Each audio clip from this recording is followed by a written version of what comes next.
Guys, welcome back to AZ Triumphster. So I've had the Nightster for a little over a week now. I did a bunch of riding with it last week, and there's definitely a review coming. We'll call it a second opinion review. But before that, since I've gotten a little more acquainted with the motorcycle and had some time to look at it and think, what would I do if I owned this thing? If it was my, obviously this belongs to Dean Speed and we'll do plenty of customizing, but so I want to dig into this thing. I want to take you guys along on this journey with me, and let's see what we can discover about this motorcycle, because it's certainly unique. Okay, let me show you what I have gotten into on this thing. I've been taking pictures of all of it, and I just was like, you know what? Let's just walk you through it so you know. Well, first things first, and I did this I don't know, like Tuesday or something last week. I put these shorter shocks on it for a couple of reasons. One, I wanted to see how easy the installation was and how well the bike accepted the change.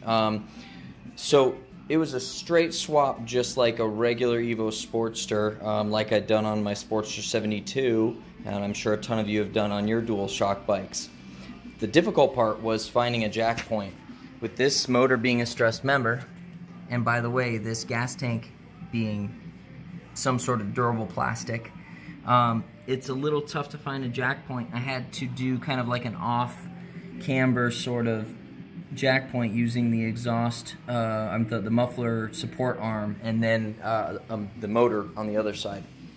Once that was done, and lowering the bike, clearance was very difficult in order to get the jack out from under the bike at that point. I'm hoping going back up, putting the factory shocks back on, is a tad easier. Here they are. And I think these are about an inch, maybe inch and a half drop. The factory shocks are 14 inches tall, which is great. But I'll throw a picture up here right now of what the bike looks like, you know, with the tank cover and everything on, but with the lower shocks. It does a good job of taking up a bunch of that extra space that was between the tire and the fender. What it also does is affects the handling. Not so much that it's like, God, I can't ride it like this, but enough to where you notice it.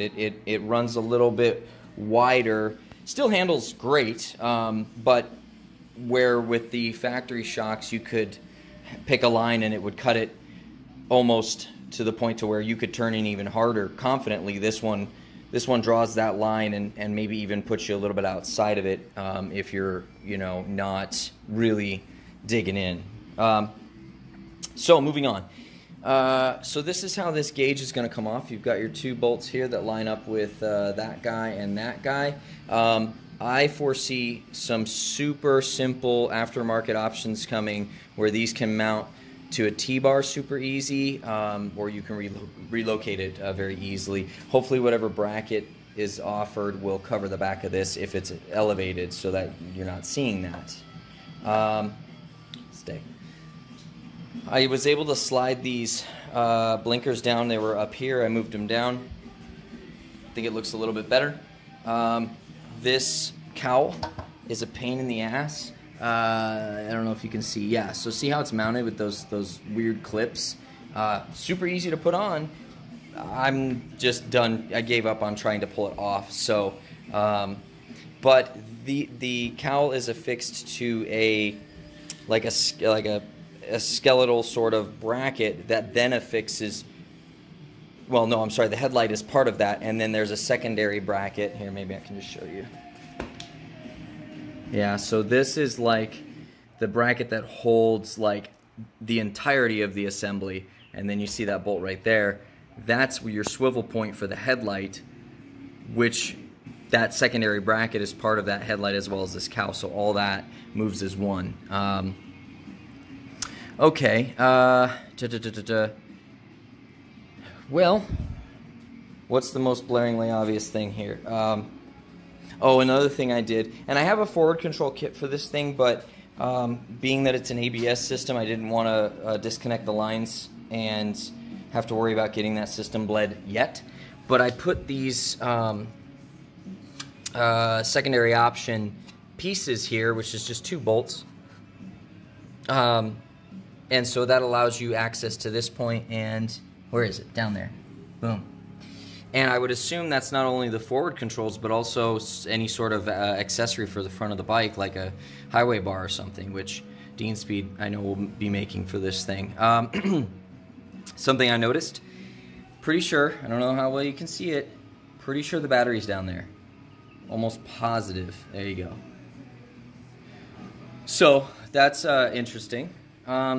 Okay, fun little thing, and I'll put a picture up there of this. Well, you know what? Watch. Okay, so this is fake. That's a bolt that threads into nothing. And so this just goes boop.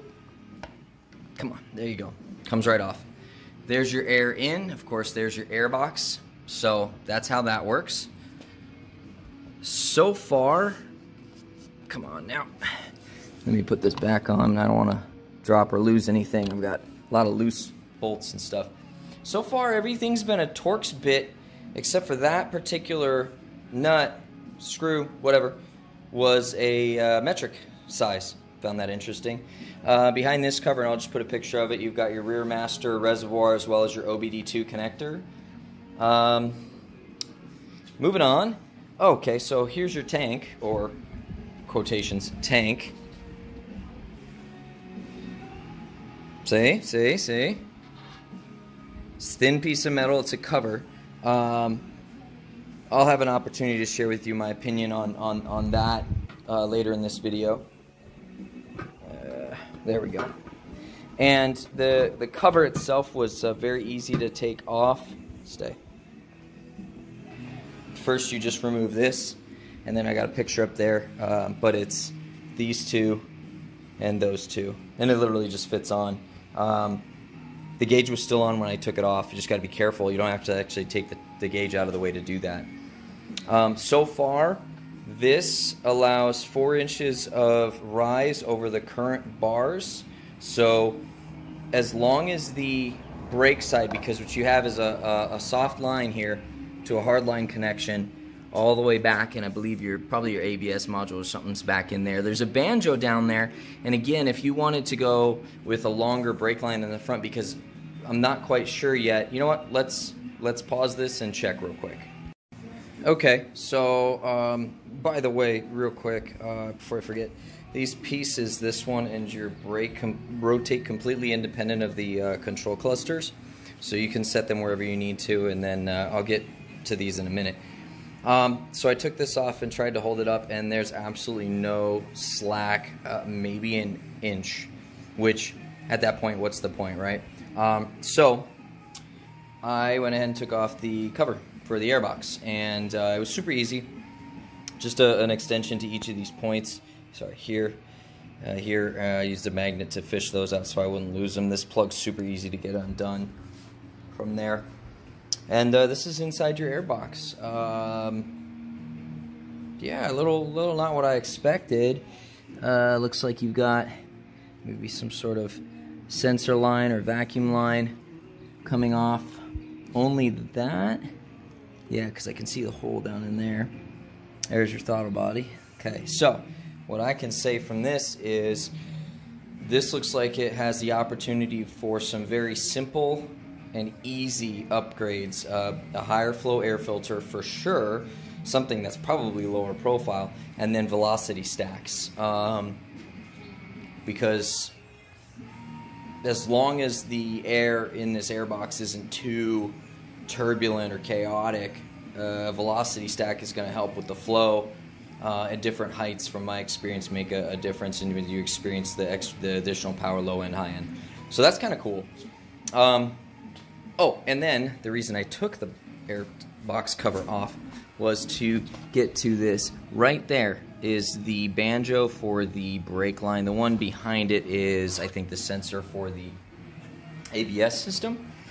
But that just means that although it's a little tight to get in there, I see an opportunity for a straight banjo, a flexible steel braided line comes up, and you just replace here with a different banjo. Meaning, it's theoretical. I mean, you would still probably need a special tool or take it to the dealership to have the ABS system reset, but what I can summarize from this is, unlike the best comparison I can give, okay, two examples. The Indian Chief, the new one, 2022, the junction point, kind of like this, is up under the neck. Really easily accessible, super easy to do brake line extensions, and you don't have to buy something that's like 40 plus inches long, like a non-ABS system, so there's a little money saved there. This is a little bit harder to get to, but it's easier than the Scout Bobber ABS system, which the junction point, I believe, is all the way back under the seat. So I'm grateful for this. Admittedly, you know, ABS, more sensors, all these systems complicate things from what, you know, my 16 or plus years of riding has grown me accustomed to, but that's a story for another day. So, okay, the other thing I wanted to show you guys. There are no locating pins on your control cluster. Control clusters. This unbolts your 2 points. This is the front, you know, housing faces this way. You unbolt those two, but the thing still doesn't move, so I'm like, okay, well, there's got to be a locating pin. No, there's a set screw or like a pinch point, because it's all plastic, right? Well, that's no surprise at this point. Gosh, I can't get it to focus. Oh, here. So that guy is a pinch bolt, as you can see. So once I loosen that pinch bolt, this whole thing, hold on, there we go. This whole thing was able to move. So you can set those any direction, any way you need to. The sensor plug comes undone just like your, I mean, this has got to be the same style plug as your blinkers. And then here's another cool thing. Ta-da!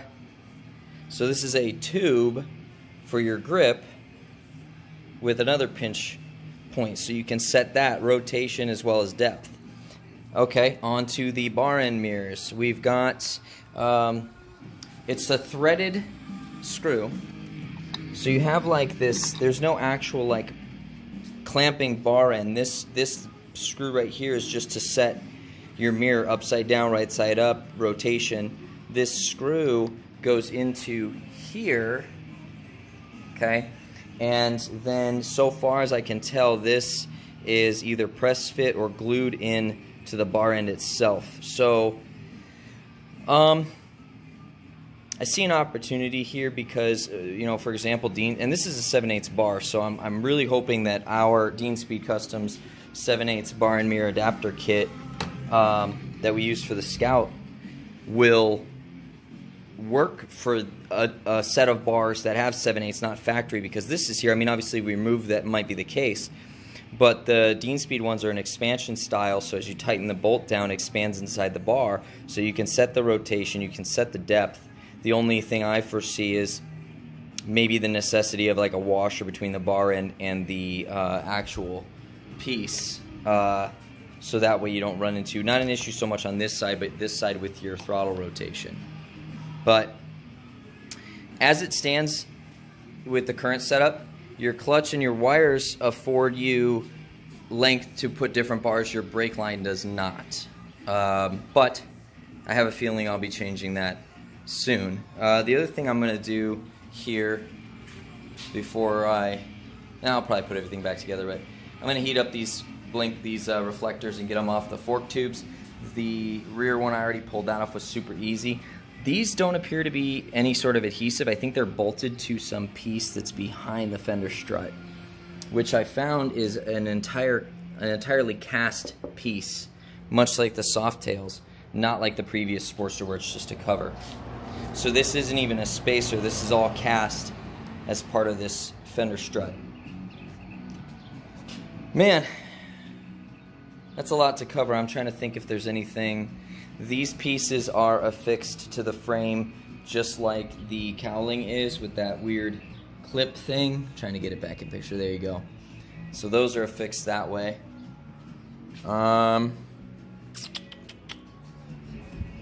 think, you know, other than continuing to pull parts off,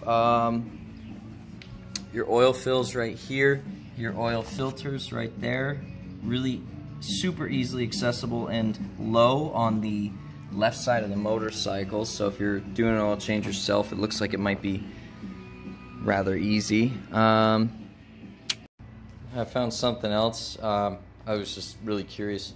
Oh, hey, check that out. You got your spanner wrench under the seat, and it looks like a soft pack, nothing in it, but and then this just goes through that hole and kind of tees off. So I was able to pull it back a little bit.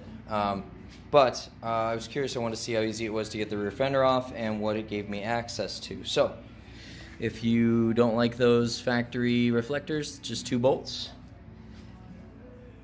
2 bolts. So I'm going to remove those. That's easy. Check this out.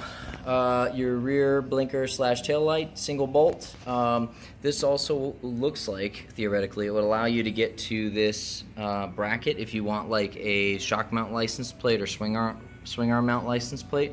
You can remove this folding one and track the wires back, just unplug it and take the whole thing out. And then, yeah, I mean, it's super easy. Once you get the bolts and all the bracketry out, the fender just drops down onto the tire and you just pull it out rearward. So super simple.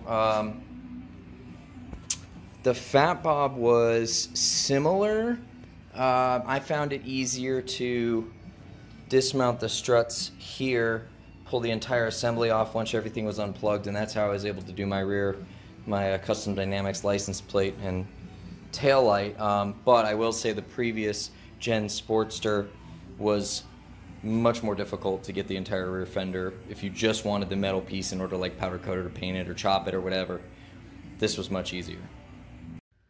Well, there you have it. Gosh, it's already late afternoon. Other than a break here and there for lunch and whatnot, it's taken a majority of the day, but it's worth it. I mean, it was fun working on this thing. I mean, we can agree that you know, there's certainly some things that you know, if you're familiar with Harleys up until this point, some things that were different, some maybe unexpected, you know, interesting, unique things. But you know, it would appear certain things, like if I had to get to the battery or you know, work my way around certain things near or around the radiator, that might be a little more tight, a little more claustrophobic. But for a majority of the stuff that I messed with today was really easy, really easy. Handlebars, controls, rear fender, the shocks, all that stuff was very welcoming as far as working on this motorcycle. So from the perspective of someone who maybe this is their first Harley, or maybe it's their first bike, or maybe they're coming from something like a Ninja 250 or a Rebel 500, and they want to get more into working on their own stuff and doing their own customization, this is an excellent bike for that. Not saying that the previous Sportster wasn't. This just draws that line a little bit more closer to an import, you know, that is liquid cooled, where the airbox is located, stuff like that. So certainly a welcoming machine for that type of person. So I hope you guys enjoyed it. I certainly did. I'm looking forward to doing another video on this. I really want to talk about my impressions of it as far as riding it, as rideability. You know, if I were an owner of the machine, try to do some comparisons. And then I know you guys, a lot of you are holding out for my thoughts on this bike versus the Indian Scout, both the 60 and then the other one. I don't know if you would call it a 1200 because it's not technically a 1200, but it's close to 1200. But anyways, I want to do that one too, because I definitely have some opinions, some thoughts, some that might surprise you guys, but we'll do that one another time. So thanks guys so much for hanging out. Yeah, just ride safe out there, and we'll catch you on the next one.